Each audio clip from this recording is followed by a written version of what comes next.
2013 کال نه وایي چې ورسته په تمه یم هغه د جبارخیل صاحب خبره چې خو ورمنډه که کنه نور خو دې زمونږ کلمې راوشکولی سو ته نیوکه وکه زه م نیوکه کوم حکمت جان او زه تا سره همنظره یم کوم شک چې ته لرې زه یم لرم په مجرد د دې چې دا خبره زه دلته په لایف کې کوم یا ته په لایف کې کوي دا د مونږ د پښتنو ترمنځ ستونزه راپېښوي زه امزه سره ستونزه لرم مشکل ورسره لرم په مجرد د دې چې خلکو ته مې افشا که نور ترې نه لرې شوم زه نور ورسره کار نه لرم ځکه که دوامداره په هغه سړي پسې شله شم هر دقیقه یاد کم هر دقیقه بیا به کم خلکو ما نه زړه تورېږي وایي وات جود پرېږده خو صحیح دی اوم پېژنده نو ته به هېڅکله یو څوک دومره کلک نه نیسي د ستوني نه چې هغه مړ کړي نه به ډېر خوږېږي چې یو څوک دې روغ تیر کړي نه به ډېر ترخېږي چې هغو دې ایسته وغورځوي او د پښتونستان ځوانان دغه پښتانه چې په پاکستان کې دي ټول ما سره همداسې دي ټول ما نه کرکه هم لري ما سره مینه هم لري ځکه زه یو دقیقه خوږ شم وایم منظور مې اشنا دی زړه مې دی جګر مې دی بل طرف نه وایم داد مې تشدد د بې غیرتۍ چینجی نیولی اوس د ما په لایف کې بله ورځ یو د پښتونستان یو ځوان راته مسج کړی وایي ستا لایف ته 1 ساعت ناست وم په 1 ساعت کې مې 10 ځلې درته کنځلې کړي 10 ځلې مې درته دعا کړي بس حکمت جان ته پوه شوې چې باید څه وکړو صحیح ده ځکه د ورځې په پای کې موږ ټول پښتانه یو منظور هم پښتون دی پلار یې پښتون دی مور یې پښتنه ده او تذکره هم نه لري د پنجاب پاسپورټ هم نه لري د پنجاب زه خپل د غني خان بابا یو ډېر غټ فین یم او ولې فین یم چې هغه په شعرونو نه اندازه کېږي چې هغه الله او د الله په رسول مین سړی و نو بیا مې ستاسو هغه ویډیوګانې وکتلې چې تاسو په هغه نیوکې کړې وې نو غواړم پوه شم ته خو یې راته یو شعر ووایه صدقه دې شم چې هغه په لکه د هغه دا شعر دی وي ته د نور سمندرونه او زه د خاورې یو ذره او دا زما او ستا به څنګه شي دوستي او یارانه توره شپه توره صحرا کې زه جانان جانان کوم نه دلبر نه خبر شته نه قدم نه نشانه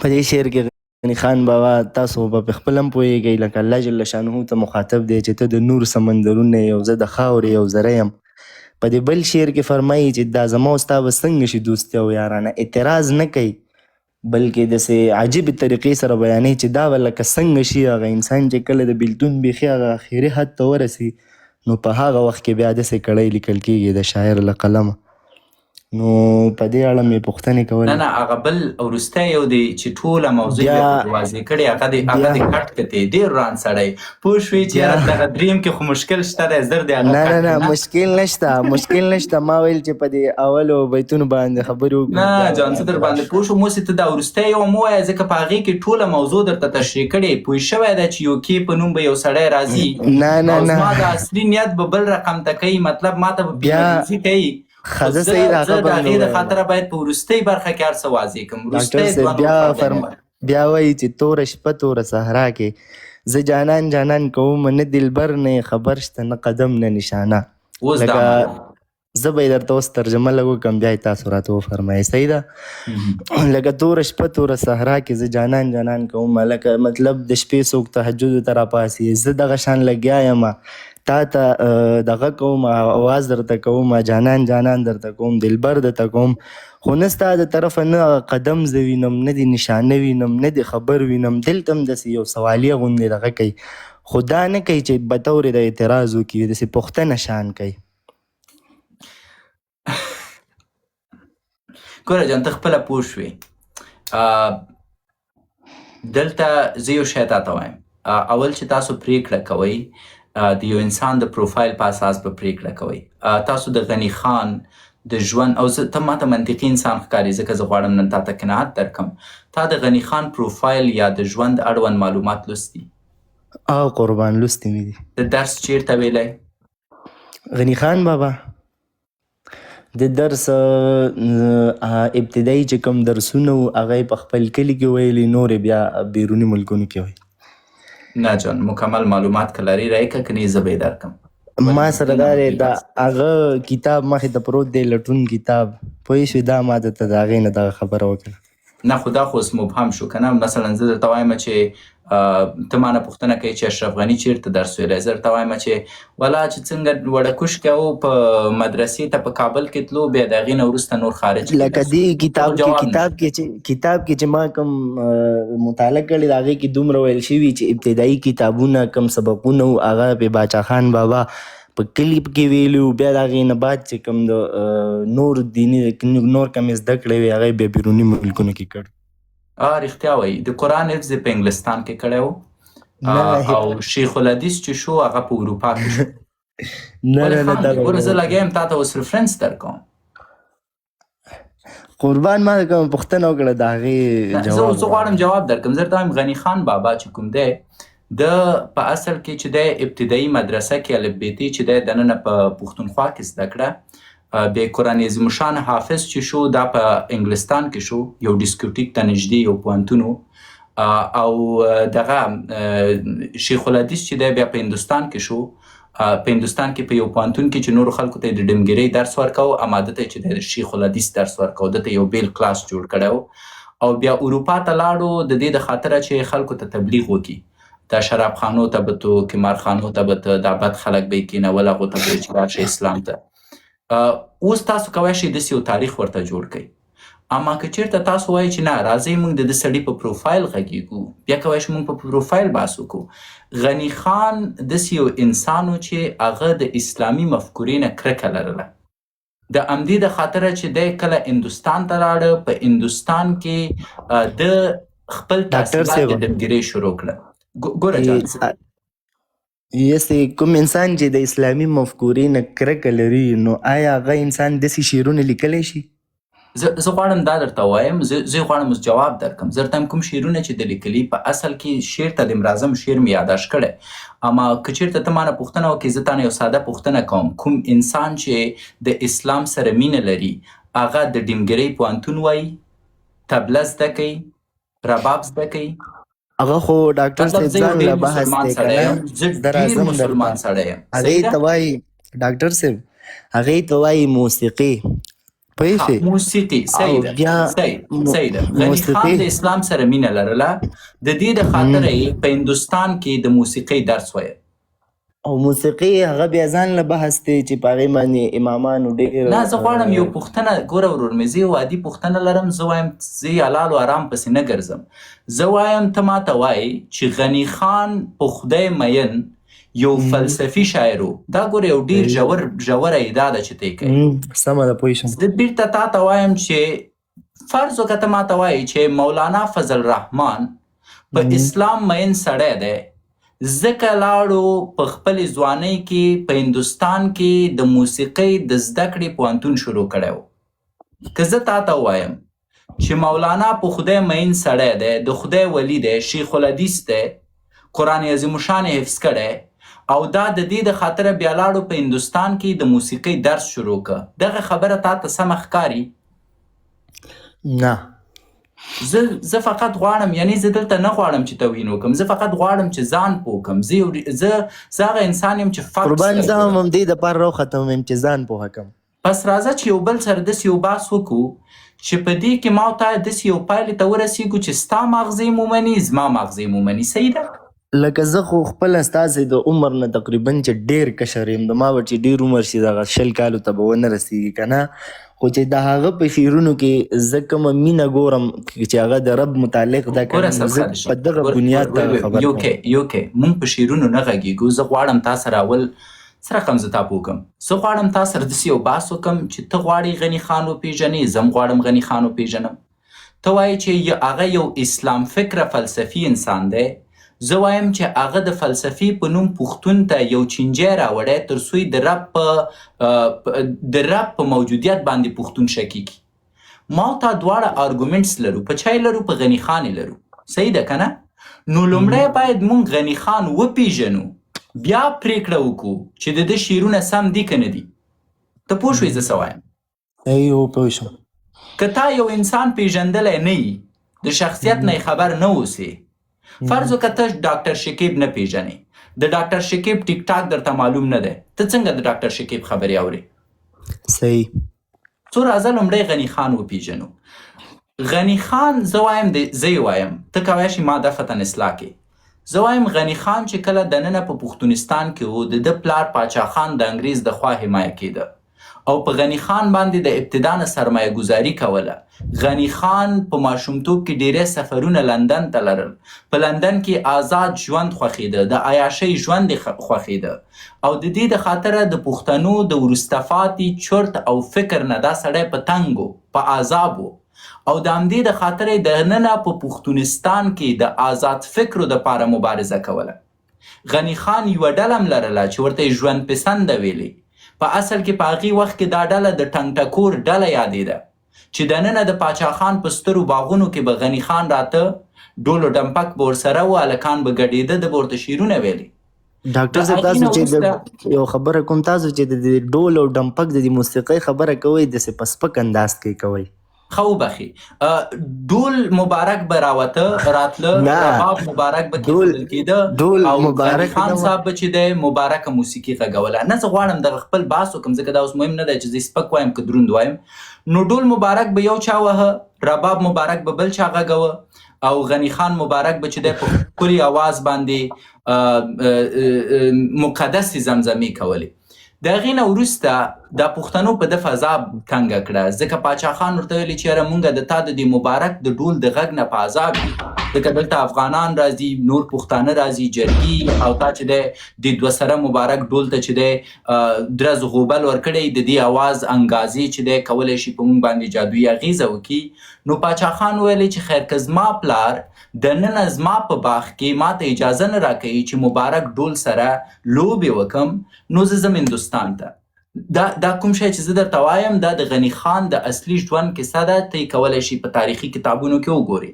نو غني خان مبارک سفر وکړه او کله چې مبارک سفر وکړه دننه په هندوستان کې یو مبارک پوهنتون ته لاړه چې په هغې پوهنتون کې مبارکه موسیقي خلکو ته ښودل کېده. هلته غني خان مبارک 4 کاله د موسیقۍ په مبارکو تارونو، د رباب په مبارکو تارونو باندې 6 میاشتې ماستري وکړه چې څنګه رباب ووهي. بیا یې مبارک ډول زده که او بیا یې د موسیقۍ نور مقدسات په شمول د شپېلیو، ډول و ډمپک مبارکات یې زده کړه او د هغې نه وروسته مبارک 4 کاله د موسیقۍ په هنر کې د ملایۍ درجې ته ورسېده. اوس چې کله د دې پوهنتون نه فارغ شو بیا لاړه لندن ته او په لندن کې د فلسفه ولوستله، د آزاد فکرو فلسفه، کوم چې مبارک اغیزې تاسو اوس هم په پښتونستان کې ګورئ د ژوند پسندو په نوم.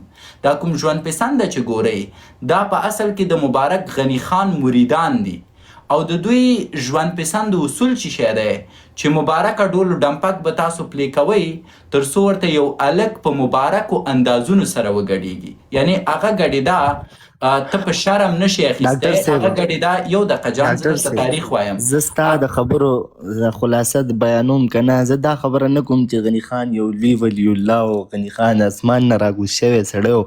زه فقط په دې خبرو تاسو چې نیوکه کړې وه د هغه په شعرونو باندې کړې وه او د هغه په شعرونو کې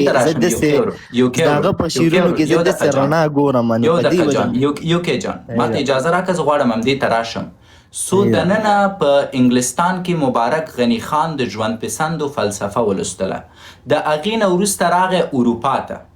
اروپا کې خاص خپل سات تیر که، لاړو ډیسکوټیک کې چې د مبارک تبلیغات وکړه او د هغې نه وروسته چې کله بیرته راغی پښتونخوا ته د ده د اسلام سره دومره مینه وه چې لومړی کار د وکه ویلې چې زما په ګیره کې به تاسو په عمر کې تار ونه ګورئ، ځکه د ده از بس چې ګیره یې ډېره خوښېده د همیشه خپله ګیره چټ و پټ کلوله او دلته په پښتونستان کې د ژوند پسندو فلسفه رامنځته کړه. کله چې خلک د دې فلسفې په خلاف ودرېده نو غني خان ویلې چې نه، کوم کار چې زه کوم او کوم شعرونه چې زه وایم دا په اصل کې د خدای په خلاف نه دي، دا د خدای د استازو په خلاف دي. د دې د خاطر چې خلک ونه درېږي د په خلاف. یعنی د غني خان د وخت خلک په غني خان پوهېده چې دا یو ایتیست دی، یو نه مسلمان انسان دی او دا په شعرونو کې رب ته توهین کوي او د ده خلاف راپورته شوه.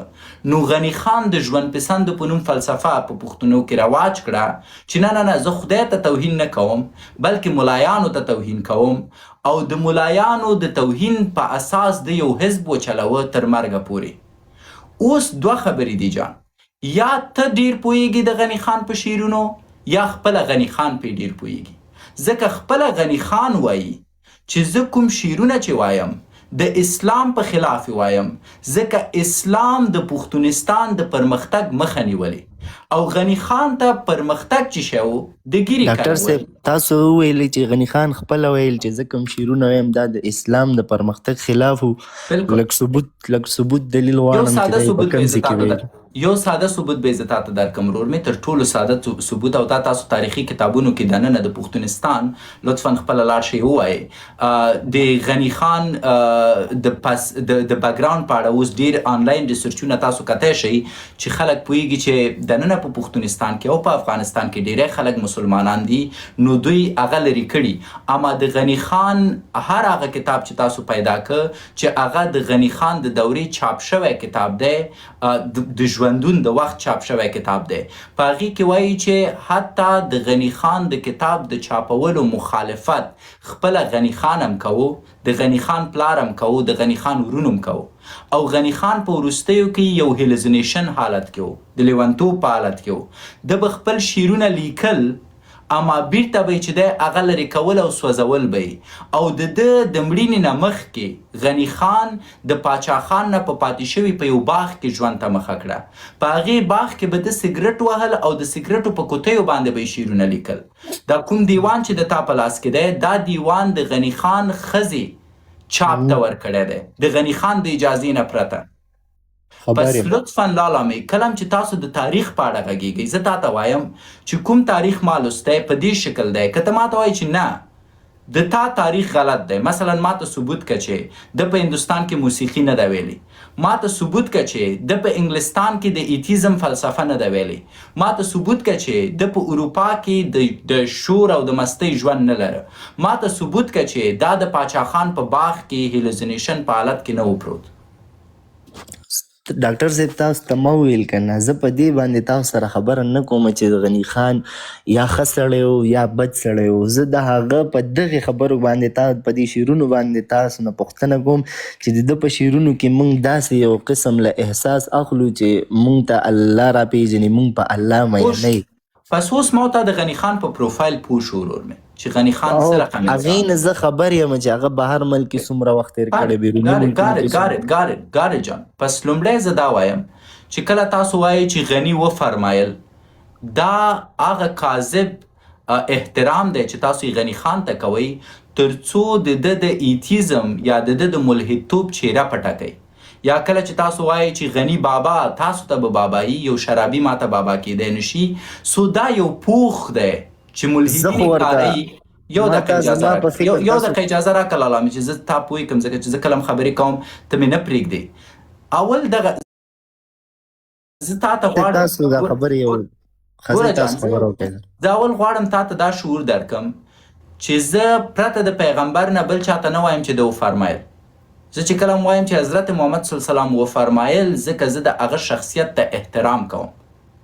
تاسو ماته داسې یو انسان چې کوم تا ومنه چې هغه د خدای ولی نه دی، هغه فرشته نه ده، بلکل عیاشه و، بلکل یې ګیره چټو پټ وهله، بلکل یې په هندوستان کې ډولو ډمپک مبارک زده کړی و، بلکل یې په انګلستان کې چې دی د ایتیزم فلسفه ویلې وه، نو وفرمایل پکې د کومه راغله. سو زه خو یو منطقي انسان یم. یو طرف نه وایي چې چندان سړی نه و، زه پوهېږم، اما زه یوازې شعرونو ته احترام لرم.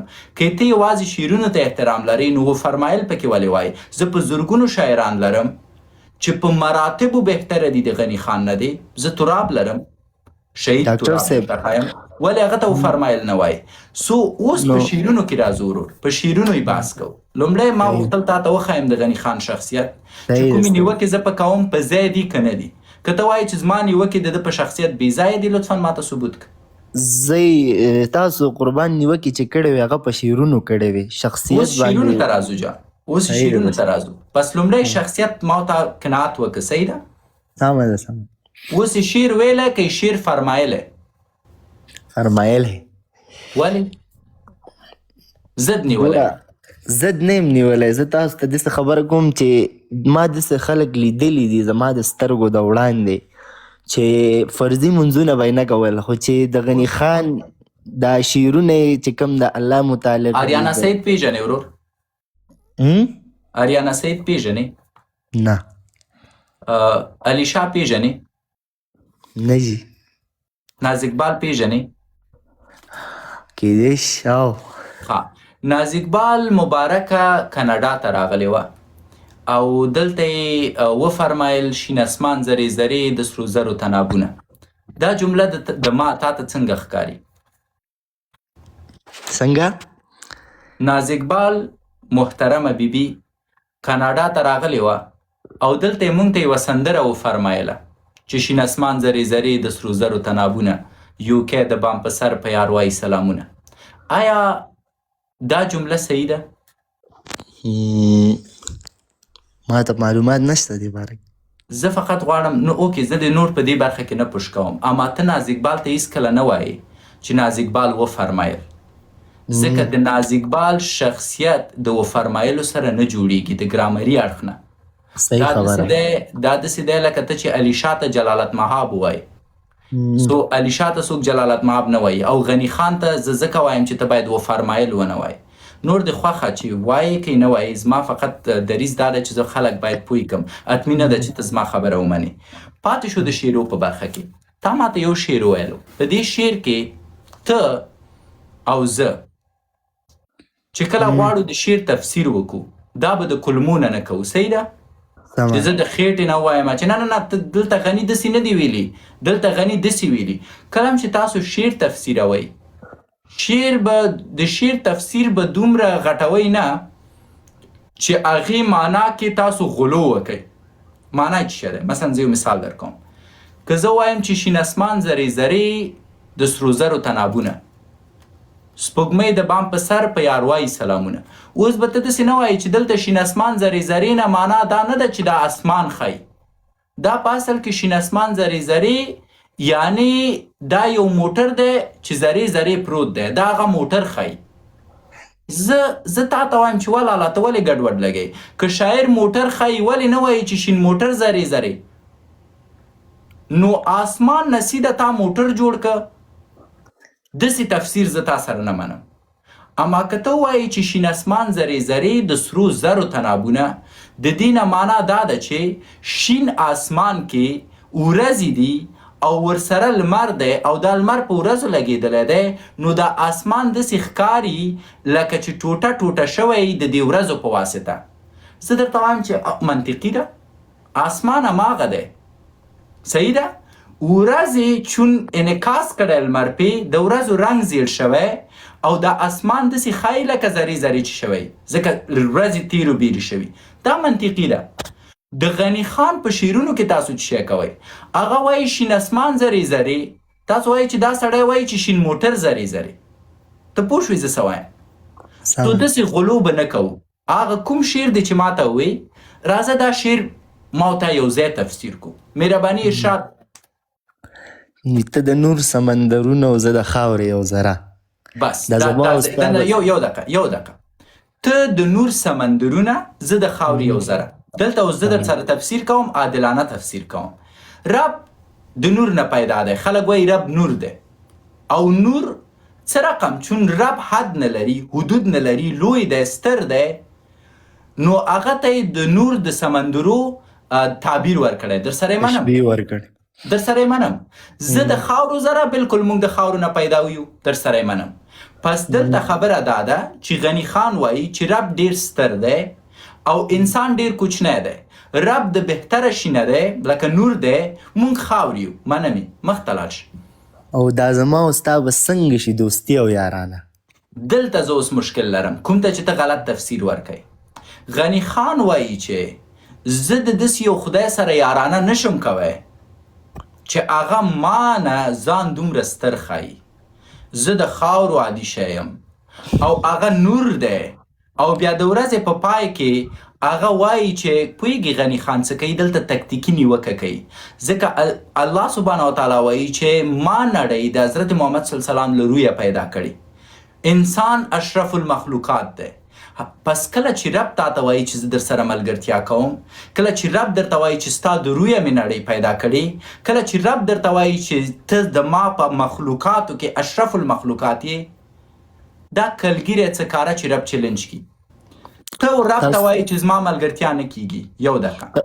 غني رب ته وایي چې زما او ستا ملګرتیا سخته ده، او رب وایي چې زما او ستا ملګرتیا کېږي، زه د چا ومنم؟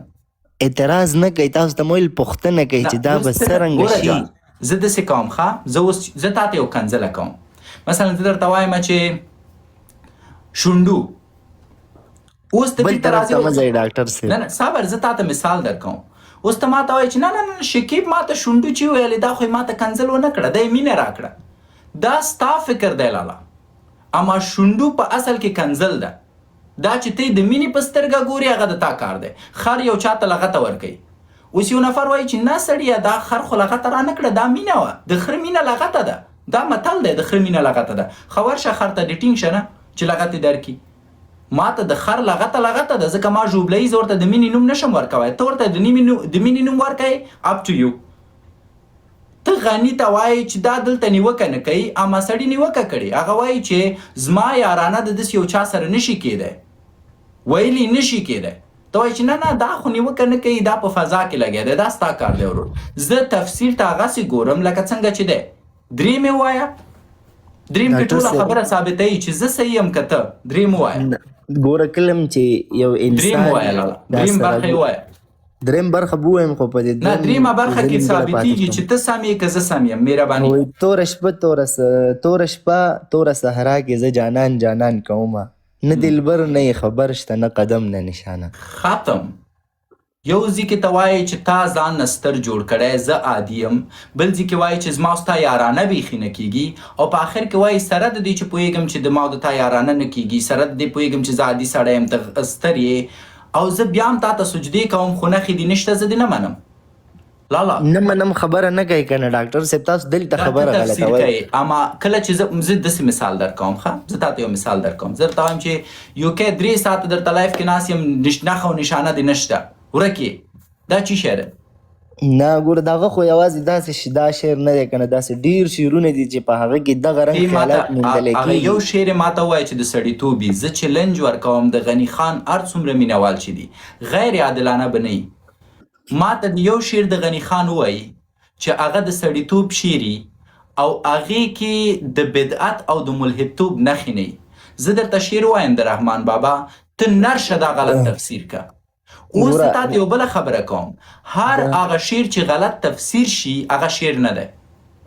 کله چې د یو انسان په زړه کې ډاکټر صاحب یو دقیقه یو کې فرض وکړه ته رښتیا وایي، زه غلط یم، اما هر هغه شاعر چې شعر غلط تفسیر شي هغه شاعر نه دی. ډاکټر صاحب یو د منصور څنګه سړی و، منصور حلاج؟ نه یې پېژنم. نه یې پېژنې؟ نه صاحب. دا په الله مین سړی و، د بیا د الله جل غني خان غوندې؟ نه د الله جل شانه په عشق کې بیا هغه حد ته رسېدلی و چې خپل ځان ته د انا الحق نارې کړې وې. دا به لیونی اوسو صاحب، زه نه پوهېږم. بیا د وخت خلکو چې و هغه بیا په دار خېجولی و، خو بیا مختلف روایات را نقل کېږي. بعضې وایي چې بیا وروسته د هغه کومه وینه چې وه هغې بیا دغه ورکړې وه، څوک وایي حلال کړی و، څوک وایي په دار کړی و، نو د هغه وینې چې دی بیا ګوۍ ورکړې وه چې دا یو په الله مین سړی و. زما بابا نه دی، زما د هغه باره کې غني خان فرمایي وایي ای زه درته یو شی وایم لالا، یو شی درته وایم. زما بابا چې دی 3 ښځې کړې وې، بیا 2 ښځې پټې کړې وې زما د نیا نه.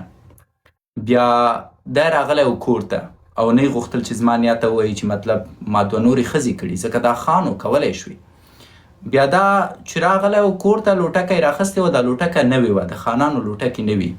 نو د لاس پېمینځه د ده ګوته غوسه شوې وه.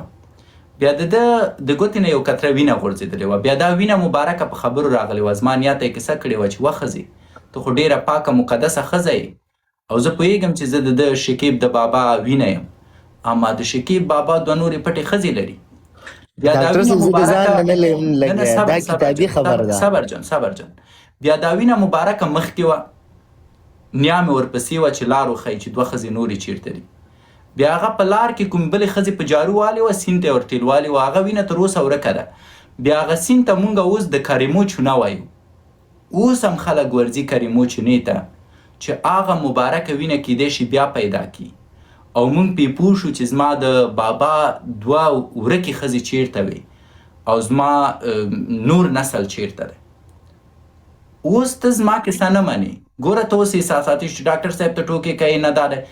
دود ستا کیسه ولې باید ومنم کله چې زما کیسه نه منې ما ریفرنس درکه کریمو چې نه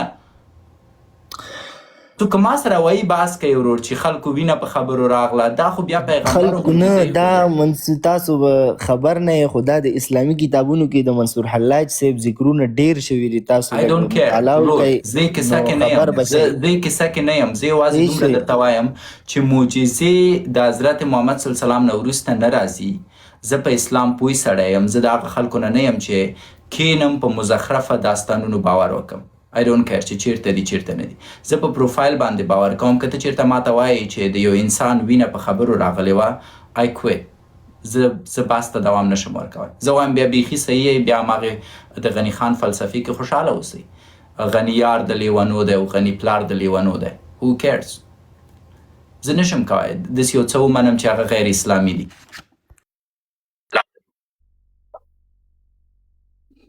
بس زه تاسو پوه نه کړم زه تیر شی دی زه وایم د ما او تا بحث په منطقو باندې و ته لاړې ما ته دې وایي چې فلان تاسو وختي ویل که نه چې تاسو ما ته د غني خان یو داسې شعر وښیئ چې هغه صحیح شعر که نه نو دلته غني د شهید په باره کې فرمایي چې ای شهیده ای عشقه ای بچی د منصور په خندا جانان له لاړې ډوب دریاب کې شوې د نور نادانان در پسې جاړي ماشومان درته مجنون وی لیونی درته پس خیږي ای ایرې د کویتور So what لکه زه څه کوم نو تاسو دلته وګورئ تاسو د شهید د غني خان بابا د شهید په باره کې څه فرمایي چې ای شهید ای عشق ای بچی د منصور په خندا جانان له لاړې هغه چې کلم د رب متعلق ذکر کوي هغه د جانان لفظ استعمالوي ولې رب ته همیشه جانان وایي نو ګوره دا خو هغه د اعلی مینې هغه نښه ده چې جانان ورته وایي اشنا ورته وایي پوه شوې دغه رنګ لاندې بیا فرمایي نادانان شراب غني خان په خپل دیوان کې ډېر کاروي شرابو ته څه وایي شرابو معنا څه دی جانان خدای ته وایي شراب چیشته وایي زه تاسو ته یو خبره کوم ګوره داسې ډېر افعال چې دي هغه صادر شوي دي د صحابو نه چې هغه ناجایزي خو د نبی اکرم صلی الله علیه وسلم په مینه کې ګوره جان زه تا نه مثال درته درکوم یو کې ورور زه غواړم لنډ ته ما پوه کړي شراب د څه شي سمبول دی غني خان وایم درته کنه چې داسې ډېر اعمال چې هغه په فقه کې زموږ په اسلام کې هغه ناجایز بول کیږي خو هغه د صحابو نه صادر شوي دي زه تاسو پوهیږم هغه د صحابو نه صادر شوي دي لکه د نبی اکرم صلی الله علیه وسلم وینه څکل شوې ده د صحابو نه غیر اختیاري دغه رنګ ولې هغه د نبی اکرم صلی الله علیه وسلم باندې مین خلک وو دغه رنګ که نبی غني خان شراب څکلي دي نو هغه د رب په مینه کې دومره حد ته ډوب شوی و چې هغه شراب څکلي هغه نه نورې داسې ګډې وړې زه د رب په مینه کې کولی شم چې یو کاناډایي مال نن راولم نه نو دا خو د رب ولې د رب په مینه کې دا کار کوم دا خو د رب مینه ده غني خان ته اجازه ورکوي چې د مونږ خبره شي بس نه ولا کله پرېږدم وایي کوه زه د رب په مینه کې غواړم یو اوج ته د جنون ورسېږم او د رب په مینه کې زه غواړم د فلسفې د غني خان نه پسې فلسفې ته واوړم بلې فلسفې ته لاړ شم او د رب په مینه کې یو کاناډایي مال نن راولم چې ماته وګډېږي سو what مشکل دی څه ده زه به زما ستا ونه شوه ډاکټر صاحب ګوره جان زه تا په یو شي پوه کړم تا زه پوه نه کړم که زه غواړم زما په ذهن کې داسې ډېر سوالونه دي زه غواړم صحیح ده جان مشکل نشته اما زه غواړم لنډ تاسو په یو شي باندې پوه کړم یو لنډه خبره درته کوم په عذر درته کوم کله چې تاسو د اسلام د حد نه د سرې کرښې نه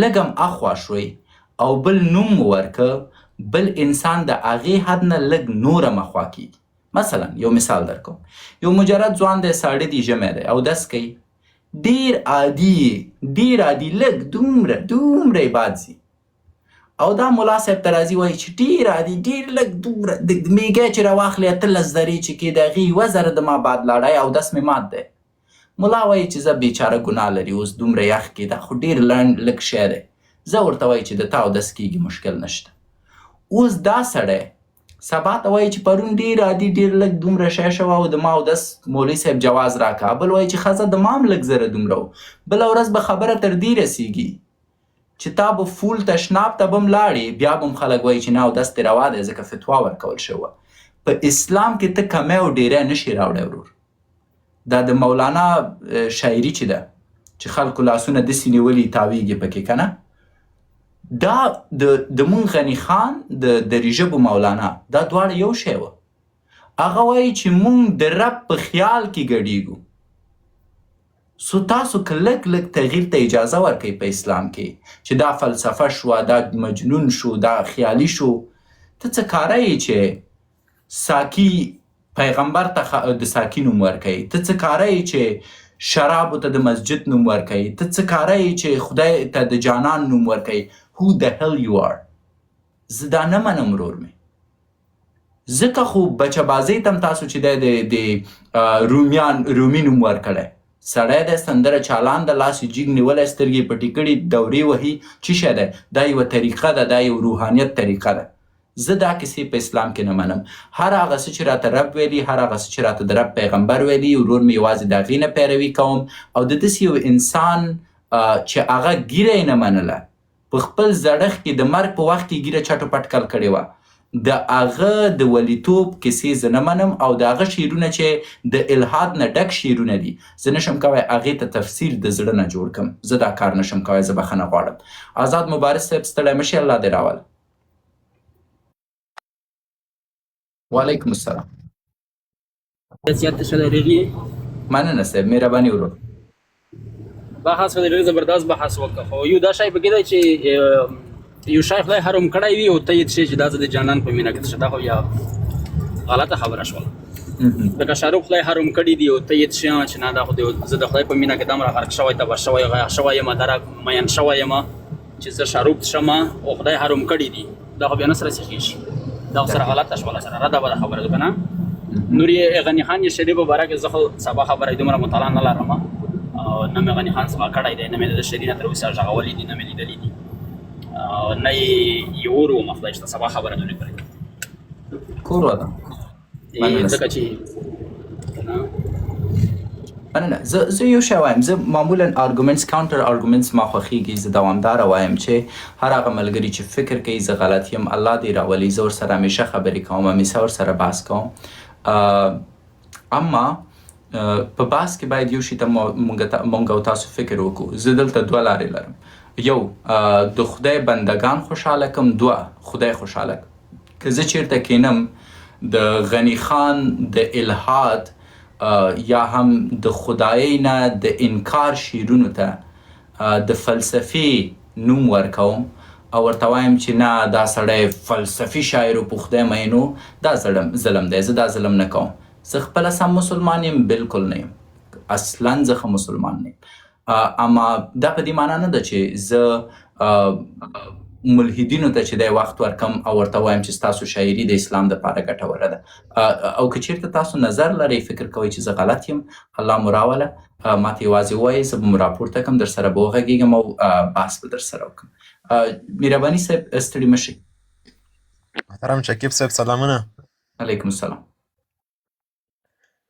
شکیب صاحب یو خبره چې ډیره ساده ده، ولې موږ تل بحثونه د دې ګلخانانو په اړه کوو؟ ولې موږ د افغانستان په نیمګړتیاو باندې خبرې نه کوو؟ ځکه دلته 646 نفر هم دې موضوع باندې سر خوږوي، حالا چې افغانستان کې وضعیت نورمال نه دی او موږ تل د ګلخانانو شر اخیستي. فکر کوم افغانستان کې وضعیت کاملا نورمال دی، خیر و خیرت دی، په مزو کې دي هغه خلک او کوم خاص ستونزه نشته. ولې فکر کوئ چې په افغانستان کې وضعیت خراب دی؟ ګوره ستونزې ډېرې دي، لکه د جنکوي مکتبونه، کارونه، همداسې نور هغه څوک چې 12 پاس کېږي نه به درته کومه زمینه نه برابره کېږي یا مجبورې دې خواته. علي صاحب، علي ورور، که چېرته تاسو د سیاسي اړخ نه ما سره غږېږئ، تاسو باید او دا ښه خبره ده، خدای تا ته اجر درکړي، ځکه زه کولی شم خپل ولس نن په دې پوه کړم. په هیوادونو کې اولویتونه دي او د هر هیوادونو اولویتونه فرق کوي. دننه په کاناډا کې په اوسني شرایطو کې تر ټولو ستر اولویت دا دی چې څنګه وشي کولی د خلکو د ګروسري او د ګاسو قیمتونه راښکته کړي. دا د کاناډا دپاره تر ټولو غټ ډیل دی. د مکتبونو نه مهمه خبره په اوسني شرایطو کې په کاناډا کې دا ده چې څنګه خلکو ته د دوی روزمره ترکاري، لوبیا، بانجان، غوښه د دې قیمتونه راښکته کړي او څنګه د تیلو قیمتونه چې دی ښکته وساتي. سو دا د کاناډا اولویت دی. که ته اوس راشي ووایي کاناډایانو نه پوښتنه وکړي مارک کرني نه چې ستا د حکومت د اولویتونو په لیست کې لومړی اولویت څه شی دی او هغه درته وایي چې لومړی اولویت مې دا دی چې تور بانجان لږ ارزانه شي. اوس به تاسو په ټیک ټاک کې څه غوغا راخستي چې مارک کارني په کاناډا کې د انجونو مکتبونو ورته اولویت نه لري، د تورو بانجانو قیمتونه ورته اولویت لري. دا اوس په کاناډا کې دوه د ویروس پیښې د هانټا ویروس دوه پیښې چې د ثبت شوي دي. د کاناډا دپاره لومړی اولویت دا ده چې کیدای شي ډېر زر یو بل کرنټین رامنځته کړي تر څو دا وایرس چې دی پراخه نه شي. سو اولویتونه فرق کوي ورور. زه په افغانستان کې په داسې یو هیواد کې یم چې په هغې کې 70 کاله جګړه شوې د پاکستان د مرتد فوج او د مرتدو پالیسیو له امله او د جګړې نه نوی راوتلی هیواد هلته اولویتونه فرق کوي. شاید ماته لومړی اولویت دا چې نور مړي ونه شي، شاید ماته لومړی اولویت دی چې نور زما په خاوره کې تابوتونه خلاص نشي، شاید ماته لومړی اولویت دی چې نور زما کفنونه داسې نه وي چې زه کفن ونه لرم او شهیدان راته پراته اوسي. سو زه فکر کوم چې هیوادونه د اولویتونو په اساس مخ ته ځي. که چېرته زما په وطن کې اوس آرامي ده، دا ماته تر ټولو مهمه خبره ده. صحیح ده زما به مکتبونه بندي، کوم چې غلطه خبره ده، زه تر شا نه یم ولاړ. اما که ته ماته وایي چې دوه اپشنه لري، مکتبونه به دې خلاص شي ولې هره ورځ به دې په زرګونو خلک وژل کېږي، بیا زه نه وایم چې اوکې مکتبونه مې دې خلاص شي، خلک مې دې ووژل شي. زما په جمهوریت کې مکتبونه خلاص وه، اما همدغه نجونې به په انتحاري کې چې دی شهیدانه کېدې. پس زه فکر کوم په افغانستان کې حالت بهتره دی او که د اولویتونو په اساس غږیږو، ماته د افغانستان نه مهم ځکه پښتونخوا ده چې په پښتونخوا کې خلک مري، په پښتونخوا کې د پاکستان مرتد فوج چاپی وهي، په پښتونخوا کې د پاکستان مرتد فوج ځوانانو مړي ژوندي ورکوي، په پښتونخوا کې د پاکستان مرتد فوج د پښتنو نسل وژنه کوي، په پښتونخوا کې د پاکستان مرتد فوج پښتانه د خپلو سیمو نه وباسي او د پښتنو ځمکه د پښتنو د نسل نه خالي کوي. سو زه د اولویتونو په اساس تصمیم نیسم ورور. بالکل په دې خبره کې در سره موافق یم. ترڅو افغانستان کې رامي مهمه ده، خو یوازې شنه چې موږ ډېر زوري په زرهاو کسان د ورځې دې خواته راځي، اروپا طرف ته، ترکیه طرف ته، ایران طرف ته په ډېر بد حالات کې. یوازینی شی چې زوري هغه په افغانستان کې د کار زمینه ده، نو دومره نه ماسته کېږي. زه فکر کوم هغه 45 میلیونه غیوره خلک دي دننه په افغانستان کې. طلوع تلویزیون دی، آریانا تلویزیون دی، شمشاد تلویزیون دی، ملی تلویزیون دی، یوټیوبران لرو چې کولی شي دننه د افغانستان مسایل دننه په افغانستان کې د افغانستان د کورنیو رسنیو په واسطه مطرح کړي. او زه مطمئن یم چې ذبیح الله مجاهد د ما ټیک ټاک ته نه کینی بلکې تلو نیوز ته کینی. زه مطمئن یم چې امیر صاحب زما ټیک ټاک ته نه کینی بلکې ملی رادیو ته کینی او هغه غږ د افغانستان 45 میلیونه خلک رسوی شي. زه د دې طرفدار نه یم چې د افغانستان په کورنیو چارو باندې په ټیک ټاک کې وغږیږم چې یو نړیوال پلیټفارم دی، بلکې زه د افغانستان په بهرنیو چارو باندې په ځانګړي ډول د افغانستان په بهرنیو دښمنانو باندې په ټیک ټاک کې غږیږم چې هغه د پاکستان مرتد فوج او په پښتونستان کې پراته ګلخانان دي. شاید زه مبارز نه یم، اما شاید زما سیاسي دریځ په ټیک ټاک کې بیخي فرق کوي د هغه خلکو سره چې د ټیک ټاک ولسمشران دي. بېشک نه شکیب صاحب، واقعا یو پوه انسان غوښتل مې یوازې راجګ سم او څو خبرې وکړم. سلامت نه هیله کوم جان، الله دې اجر درکړي. یو شی زه تاسو ته وایم ملګرو، زما دریځ په ټیک ټاک کې د نورو خلکو د دریځ سره فرق کوي. زه ټیک ټاک ته د بهرنیو چارو وزارت وایم. زما ټیم کله کله راپورې خاندي. ټیک ټاک یوازې د دې دپاره دی یا فیسبوک، اوس زه په یوټیوب کې ځینې کورني مسایل مطرح کوم چې ځکه زه نه پوهېږم چې ښه کار کوم که نه. اما ټیک ټاک ماته د بهرنیو چارو وزارت حیثیت لري. زه یوازې ټیک ټاک ته د دې د خاطر راځم یا زه یوازې په ټیک ټاک کې ویډیوګانې د دې د خاطر خپروم چې خپل عام ولس د نړۍ نه خبر کم او نړۍ د خپل عام ولس نه خبر کم. زه غواړم وښایم چې افغانان د کومې سطحې سیاست کوي او زه غواړم ګلخانانو ته وښایم چې کوم څه چې تاسو فکر کوئ موږ هغه نه یو. په کومو ښوونځیو کې چې تاسو درس وایئ د هغې ښوونځیو مدیران اوس هم د موږ نه مشورې اخلي. سو ټیک ټاک ماته د بهرنیو چارو وزارت دی. زه په ټیک ټاک کې یوازې د دې دپاره راځم چې خپل دښمن ټارګېټ کړم. زه په ټیک ټاک کې کورني مسایل نه راوړم مګر دا چې د لښتۍ یا د ګلمرجان نه ډېر سخت مجبوره نه شم. زه په ټیک ټاک کې کورنۍ جګړې مخ ته نه وړم. دننه په ټیک ټاک کې ډېری بېادبه خلک دي چې ماته یې کنځلې کړي، ما پسې ویډیوګانې جوړې کړي، ماته یې مشکلات خلق کړي، اما زما خپل افغانان دي او زه ښه جزا ورکوی شم. د دوی کورونه معلوم دي راته، د دوی ادرسونه راته معلوم دي. یو دانه دی بیچاره رواني تکلیف غوندې لري د مشل په نوم. ماته کنځلې کوي په خپل لایف کې. زه ورته څه نه وایم ځکه زما په مېرمنې زړه درد کوي، ځکه خپله مشل ته یو رواني تکلیف پیدا دی. د ده د لاسه د ده مېرمنه چې دی په مشکلاتو کې ده، اما زما افغان دی. دا د کنځلې کوي. زه نشم کولی د بهرنیو چارو وزارت کې راشم په کورنیو چارو وغږېږم. هو که چېرته زه غواړم کومه ورځ هغه سړی بیا په عذاب کړم، بیا په شخصي په عذابوم، بیا مستقیم نور مشکلات ورته جوړوم. اما آیا ارزي یو لیوني باندې زه خپل وخت ضایع کړم؟ نه. پس تاسو باید متوجه اوسئ چې هر افغان چې وایي ټیک ټاک کې کورني جنګونه بند کړئ. ټیک ټاک یوازینی یو پلټفارم وګرځوئ د دښمنانو د بېځایه کولو او د دښمنانو د مفکورو د خنثی کولو. زمونږ نسل دلته راغلی دی په خارج کې اوسېږي. دې نسل ته چې دی وښایي چې دننه په خارج کې څنګه ارامه ژوند وکړي، دننه په خارج کې څنګه محیط سره اشنا شي، څنګه فرهنګي مبارزه وشي کولی. سو دا د بهرنیو چارو وزارت دی. هېڅکله فکر مه کوئ چې تاسو کوم شخصیت چې شکیب په ټیک ټاک کې پیژنئ دا همدا شکیب دی. که تاسو د شکیب سره د شکیب په کور کې وګورئ، یا که تاسو شکیب سره په افغانستان کې وګورئ، یا که تاسو د شکیب خپرونې لاړ شئ دا اوس د رڼا لار د لمر تلویزیون کې وګورئ، زه بیخي بیل شخصیت یم. کوم شخصیت چې تاسو ګورئ دلته دا یوازې د افغان خلکو استازی دی تر څو د افغانانو نمایندګي وکړي د نړۍ په سطحه، او د افغانانو دښمنان د نړۍ په سطحه بیا وکړي.